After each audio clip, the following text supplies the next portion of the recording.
These people have been missing in action, absent without official leave, running scared, but they can no longer hide.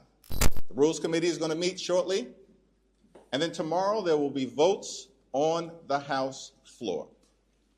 And Democrats will continue to press the case, to say to our Republican colleagues, you have another opportunity to extend the Affordable Care Act tax credits. House Democrats, led by myself and Whip Katherine Clark, will give the Republicans another opportunity to extend the Affordable Care Act tax credits by introducing an amendment. Good evening, everyone. Let me first welcome House Republicans back to the Congress after their 7-week taxpayer-funded vacation. These people have been missing in action, absent without official leave, running scared, but they can no longer hide. The Rules Committee is going to meet shortly, and then tomorrow there will be votes on the House floor. And Democrats will continue to press the case, to say to our Republican colleagues, you have another opportunity to extend the Affordable Care Act tax credits and make sure that tens of millions of Americans all across the country in communities that Republicans represent, along with us as Democrats, tens of millions of Americans, rural America, working class America, urban America, small town America, the heartland of America, and in Black and brown communities all across America, people at risk of experiencing dramatically increased premiums, copays, and deductibles because of the Republican refusal to extend the Affordable Care Act tax credits. Before the Rules Committee this evening, House Democrats, led by myself and Whip Katherine Clark, will give the Republicans another opportunity to extend the Affordable Care Act tax credits by introducing an amendment that will extend these tax credits for a 3-year period of time. Same period of time that these tax credits were extended back in 2022. Republicans have created a healthcare crisis all across America. Largest cut to Medicaid in American history. Hospitals, nursing homes, and community-based health centers closing all throughout the country because of what Republicans did in their one big ugly bill. Medicare still at risk of the largest cut it may confront in American history unless Congress acts by the end of this year. And of course, because of the Republican refusal to extend the Affordable Care Act tax credits in the midst of a cost of living crisis that already exists, that they failed to address, health care for people all across this country is on the brink of becoming unaffordable. Working class Americans, everyday Americans, middle class Americans, unable to afford to go see a doctor. This is in America, the wealthiest country in the history of the world. And so once again, House Republicans, welcome back from your taxpayer-funded 7-week vacation. You now have an opportunity to actually take some action in an area of this healthcare crisis by working with Democrats before the Rules Committee this evening to extend the Affordable Care Act tax credits. Democrats have been engaged in this struggle on behalf of the health care of the American people for a long time. FDR engaged in this struggle. Johnson engaged in this struggle. Truman engaged in this struggle. Bill Clinton engaged in this struggle. Barack Obama engaged in this struggle. House Democrats are here to continue to engage in this struggle to decisively address the Republican health care crisis, standing on the shoulders of Democrats who for decades have been fighting to deliver affordable, high-quality health care for the American people. Questions? Yeah, thank you.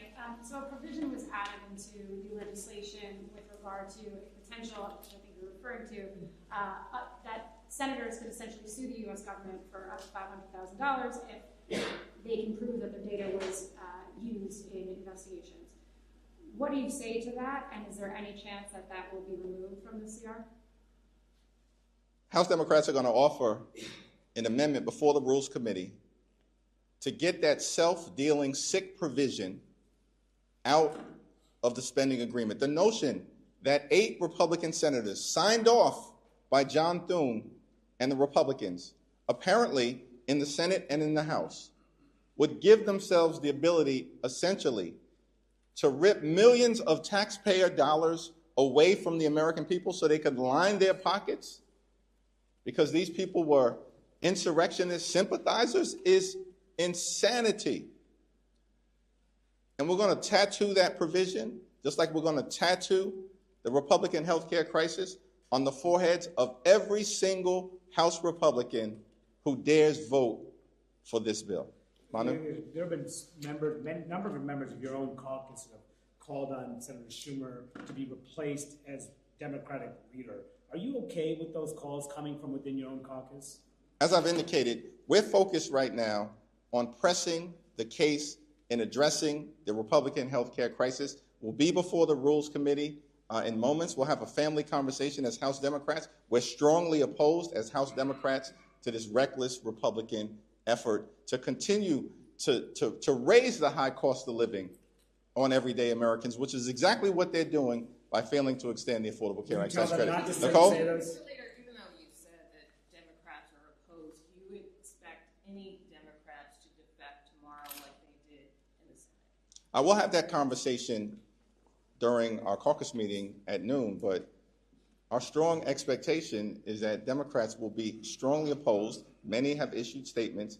The New Dem coalition came out today. That's the largest caucus within the House Democratic Caucus, opposed to this Republican spending bill because it fails to address the health care crisis that Republicans have created. Absolutely. Thank you. Mr. McGovern mentioned he wrote the train to make it back in town. Obviously, all of your members are trying to get back. Do you anticipate all Democrats will be here tomorrow in order to oppose this bill and put pressure on Speaker Johnson to rally all of his members to support the legislation? Yes. Congresswoman, Congresswoman-elect Leader Grijalva is scheduled to be sworn in tomorrow, and then you expect, she has said she will sign the discharge petition, the Massey discharge petition. Can you tell us when you would expect that vote to actually happen? Just explain to people, we've kind of been waiting for this for so long. Explain when you would expect that Epstein vote to take place. Yeah, let me defer to Whip Clark and once and future Chairman Jim McGovern on that issue. Thank you. It is long, long overdue that the Congresswoman-elect take her place, her rightful place, and be sworn in. So we are being told by the Republicans that that will happen now. They anticipate at 4 o'clock tomorrow before we begin debate on the rule. And it is just another one of those breathtaking split screens that as they are home, and we are watching this suffering going on, that they have also decided to put off swearing in Congresswoman-elect Grijalva because they don't want her to sign a discharge petition that would force a vote on the Epstein files. So they don't want to give Americans health care, and they don't want to find justice for the survivors and victims of Jeffrey Epstein. It is an amazingly arrogant and dangerous statement that they are making to the American people about their own security. And it should if she signs it tomorrow, it should ripen in early December, so we can expect a vote. I mean, that doesn't mean that the Speaker of the House might try to do some, shenanigans with the discharge petition, but if all goes the way we want it to go, early December. It's unbelievable that for 7+ weeks, Representative-elect Adelita Grijalva was elected in late September, decisively has been denied the ability to serve more than 800,000 people in Arizona. And why is that the case? It's because Republicans are running a pedophile protection program. They are intentionally hiding the Jeffrey Epstein files. But those days are over. Because as soon as Representative-elect Alalita Grijalva becomes Congresswoman Grijalva, her first act, as she's indicated, is going to be to sign that discharge petition. It's going to force a vote on the House floor, and the American people are going to get the transparency that they deserve. Jeffries, you've not taken off the table a discharge petition on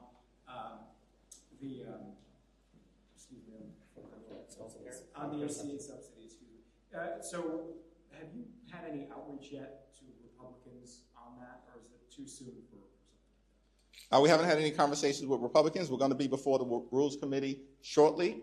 We're going to introduce an amendment that gives them an opportunity to extend the Affordable Care Act tax credits, and we're going to continue to make the point to our Republican colleagues. Our position is simple. Cancel the cuts, lower the costs, save health care. Thank you, everyone. Thank you.